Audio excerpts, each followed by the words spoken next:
Really, I just need to do my best about trying not to think about the drama and the issues and the fact that all of my property is in Pensacola inside of a storage unit and the bus is in Navarre, and everything that I depended on that person to keep their word on anything they said, it always became an issue. It always became a fight. It always became a, you don't deserve my help.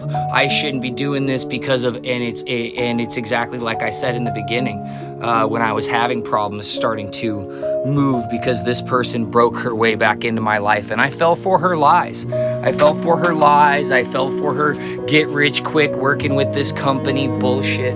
And now I'm pretty much stuck where I am at the moment. Not just that, but I can't get access to a whole bunch of stuff I need, which is in Pensacola. And this is me falling for somebody's lies and manipulations, and I do it over and over and over again. Well, this is the last time. No more. Never again. I'm just gonna tell the truth. Bang. You know what liars hate? The truth. That's what liars hate.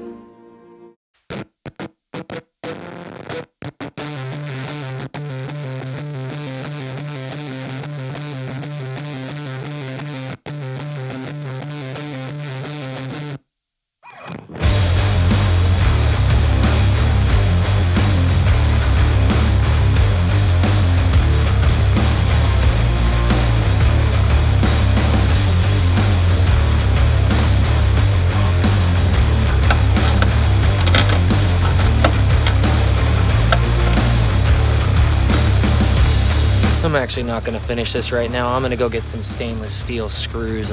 Not the right size. Stripped out 4 of these things, taking these off, only to realize I didn't even need to take those off at all. I mean, the adjustments were wrong, that's for sure. So, but you can see why they didn't want to move, how rusty they are. So if I can, I should probably just get 8 more. Although moving or adjusting these things is so difficult that I shouldn't even mess with these. Just fix those. Nothing like realizing what a total dumbass you are because you never needed to take those out. You only need to take those out.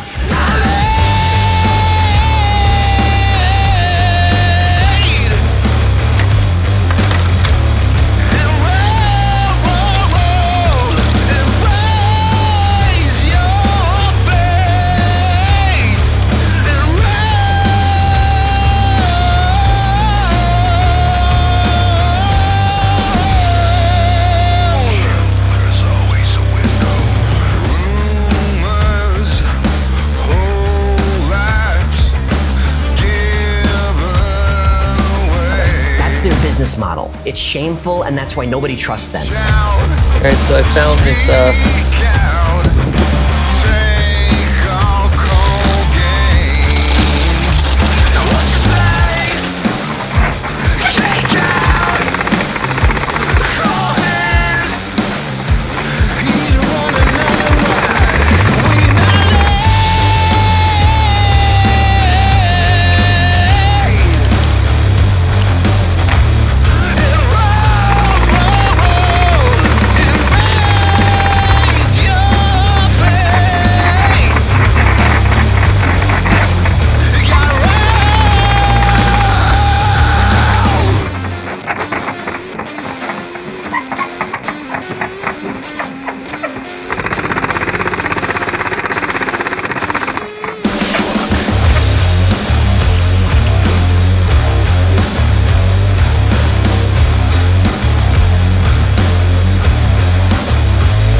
it was burnt out on the end, and I didn't know what it went to, and it looked like it might go down to an engine section. So I'm over here looking around and following it, and this is it right here.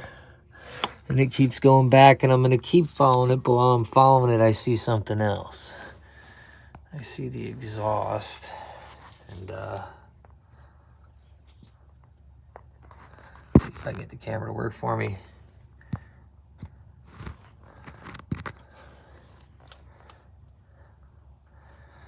And there it is.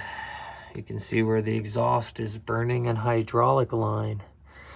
So I need to get that line off of that exhaust bad. It looks like it might already be leaking. Fuck me, man. That's bad.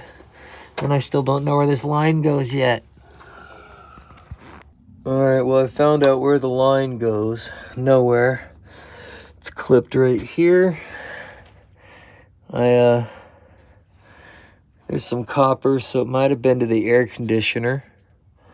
The hell's that rag doing up there?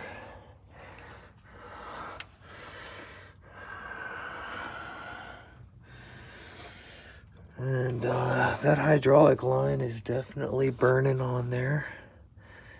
Need a new hydraulic line soon, but really need to get it off the exhaust right away. All right, let's see if we can recondition these batteries. 200 amps, doing like the YouTube says. Like the YouTube says. So I'll come back, check in 10 minutes, see if I can see any bubbling happening. So these headlight adjustment screws that are on your headlights, if you swap your headlights, they don't need to come out. You need to not touch those if you swap your headlights, because especially not touch them with a drill bit or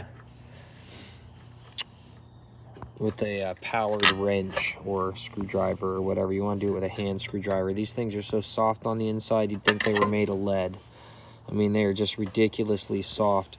But if you need to replace them on any of these old school buses, it's going to be the size that's for the GMC vans. They're extremely common. Auto parts store, you get them for like $6 for a pair. Online, you get them for like $1 a piece. Or you're looking for the GMSAE. So what I've learned from that YouTube channel is that generally a switch can only handle so much of a load, or a wire can only handle so much of a load before it starts to burn up, right? So switches are the first thing that tend to burn up, is what ends up happening. And the way this has all been wired, it must have had tons and tons of switches in there, but now it doesn't have tons and tons of switches in there, and a bunch of wires are all running off of the same switch. So in order to do that, you need relays. And I have relays on the way. I only have the switches that I have here, and I can't afford to buy a bunch more switches. Maybe I should look into switches. That's what I'm thinking right now. But relays should work for me. I should be able to put a whole bunch of lights on a relay and then run the relay to the switch, and then that should handle it.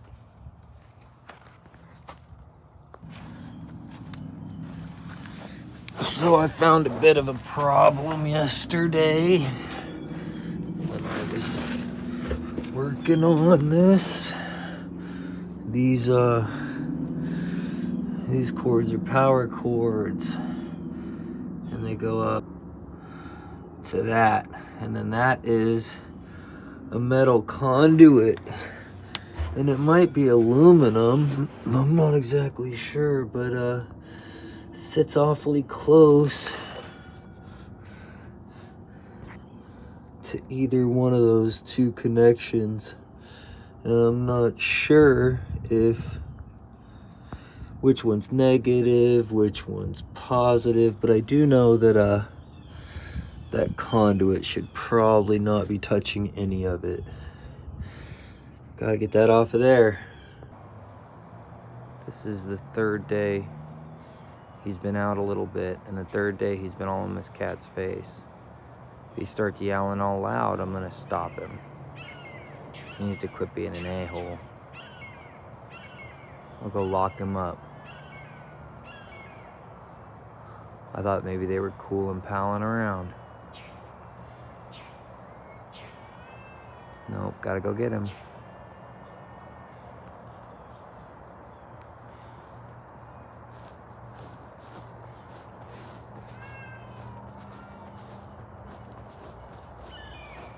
Let him go, Felix. Let Mojo. No, Felix. No. Felix. So that's cat's name is Mojo, apparently. And he's very happy I took this bastard and put him in the house. Just like I said before I moved, though. I knew that in the last neighborhood we lived in, all the animals in that neighborhood were so happy he was gone. I'm telling you, they were all so excited he was gone.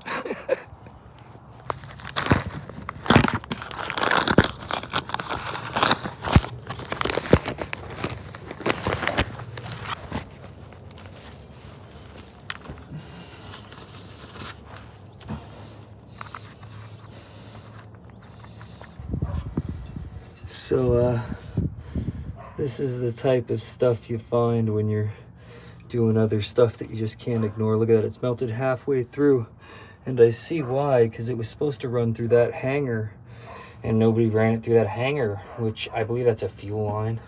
Which means Cummins did this, because this is a new line from Cummins. And so Cummins really set me up to be a ticking time bomb. And I'm really unhappy.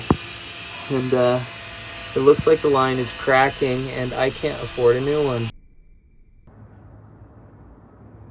So once again, there's the fuel line crack, and it's been heating up on the exhaust because it wasn't run right. It wasn't run properly. It was supposed to be run through that hanger.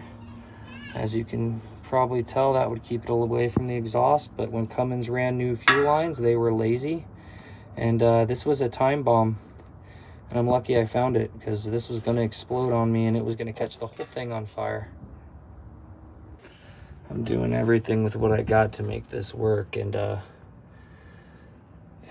couldn't see how I was tightening it down when I was getting it tight, as it's obviously clearly pulled away from the pipe now. It's not sitting on it like it was or right next to it.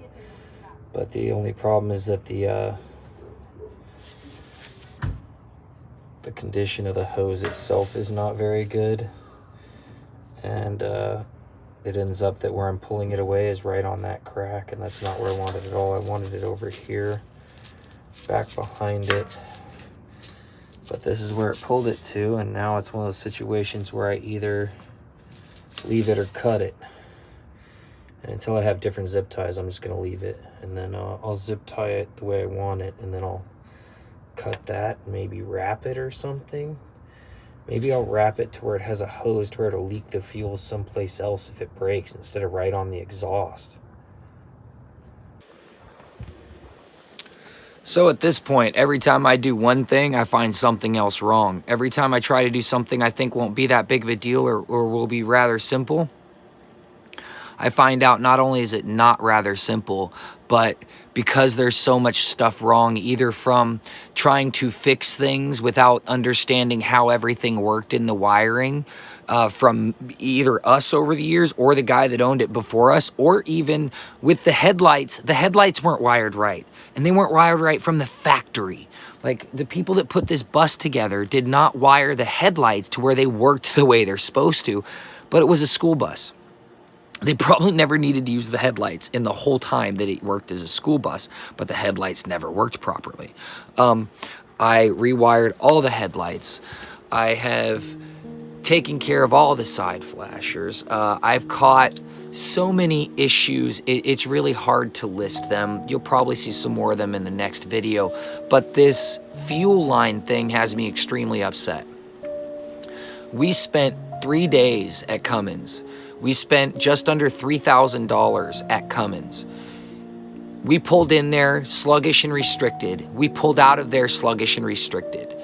They replaced the fuel line, they said, from the top of the tank to the engine, hoping to fix the restriction, but the restriction's in the tank, and they weren't willing to drop the tank. Told us the tank had to be unwelded. I believed them. I listened to them. I didn't know any better. Neither did my wife. We paid them the money because otherwise we weren't going to get the bus back to leave with. We got nothing for our money. This is many years ago. Yet not only did we get nothing for our money, but they left the fuel line sitting on the exhaust pipe. I got really, really lucky. The exhaust pipe at some point lost a bolt and had disconnected, and it was not actually hooked up anymore. At some point during the years, the exhaust pipe came disconnected, and that's the only reason that line didn't burn through and explode on me. That's the only reason that my bus was not turned into a firebomb by Cummins. Cummins almost killed my family and me because of their carelessness in working on an old vehicle that didn't have computer plugins. They treated us like crap. They overcharged us for nothing. They put a bunch of hose on this that did nothing to fix our situation, and they put us in a dangerous situation. And now I'm extremely upset, and I don't think there's anything I can do about it.